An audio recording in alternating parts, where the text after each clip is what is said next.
समुद्र की गहराई में एक मूक खतरा दुबका हुआ था। नाविकों और मछुआरों को लेविथान के रूप में जाना जाने वाला एक प्रसिद्ध शार्क ने मनुष्यों के अथक शिकार के लिए एक कुख्यात प्रतिष्ठा अर्जित की थी। इसका चिकना, शक्तिशाली शरीर एक अद्वितीय अनुग्रह के साथ पानी के माध्यम से कटा हुआ है।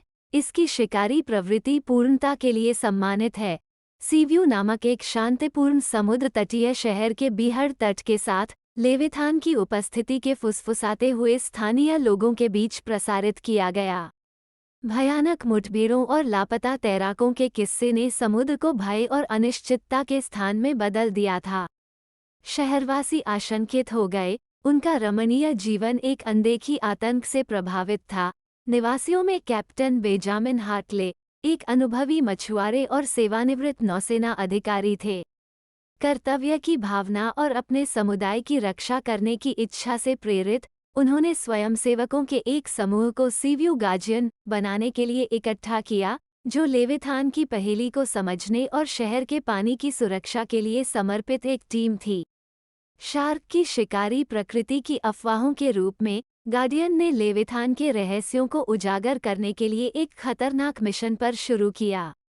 समुद्री जीवन के अपने ज्ञान और एक समुद्री जीवविज्ञानी की सहायता से सशस्त्र डॉक्टर अमेलिया सुलिवन, उन्होंने एक रणनीति तैयार करने का लक्ष्य रखा जो शार्क के आतंक के शासन को समाप्त कर देगा।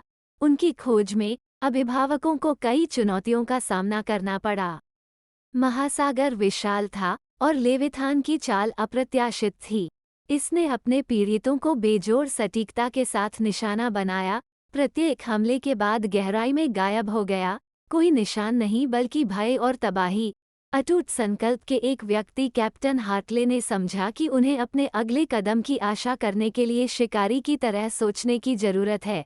उन्होंने प्राचीन लोक कथाओं में पौराणिक समुद्री जीवों के व्यवहार और पैटर्न का अध्ययन किया। अपने शोध के माध्यम से उन्होंने एक पैटर्न को समझना शुरू किया जो उन्हें लेविथान की खोह तक ले जाएगा। अपने नए ज्ञान के साथ अभिभावकों ने एक साहसी योजना तैयार की। वे लेविथान को एक सावधानीपूर्वक ऑर्केस्ट्रेटेड जाल में लुभाएंगे जो ध्वनिक आवृत्तियों का उपयोग करते हैं जो शार्क की संवेदनशील सुनवाई के साथ प्रतिध्वनित होते हैं। डॉक्टर सुलिवन ने एक विशेष उपकरण को डिजाइन करने के लिए अथक प्रयास किया। लेविथान को निर्दिष्ट क्षेत्र में खींचने के लिए शिकार की कॉल की नकल की। गणना का दिन आ गया और अभिभावकों ने गति में अपनी योजना के साथ खुले पानी में ले गए। उन्होंने खुद को रणनीतिक रूप से तैनात किया, लेविथान के आने का इंतजार किया। जाल के सेट होते ही तनाव हवा में उड़ गया और संघर्षरत शिकार की नकली आवाज पानी से गूंज उठी। अचानक गहराई से एक छाया उभरी, लेविथान का विशाल रूप। यह क्षेत्र की परिक्रमा करता है जो आकर्षक माधुर्य द्वारा खींचा जाता है। अभिभावक अपनी सांस रोककर शिकारी के रूप में बंद हुए, उस जाल से अनजान थे जो उसके सामने पड़ा था। जैसे ही लेविथान आगे बढ़ा, जाल जीवन में फैल गया। नेट्स ने अपने चिकना शरीर को उलझा दिया जिससे वह बच गया। शिकारी ने अपनी अविश्वसनीय शक्ति का प्रदर्शन करते हुए संघर्ष किया, लेकिन अभिभावकों की रणनीति मजबूत रही। अंत में एक भयंकर संघर्ष के बाद उन्होंने शक्तिशाली लेविथान को वश में कर लिया। शिकारी के कब्जे के फैलने की खबर के रूप में सीव्यू शहर आनंदित हुआ। कैप्टन हार्टले और उनकी टीम की बहादुरी और दृढ़ता की बदौलत आतंक का शासन समाप्त हो गया था।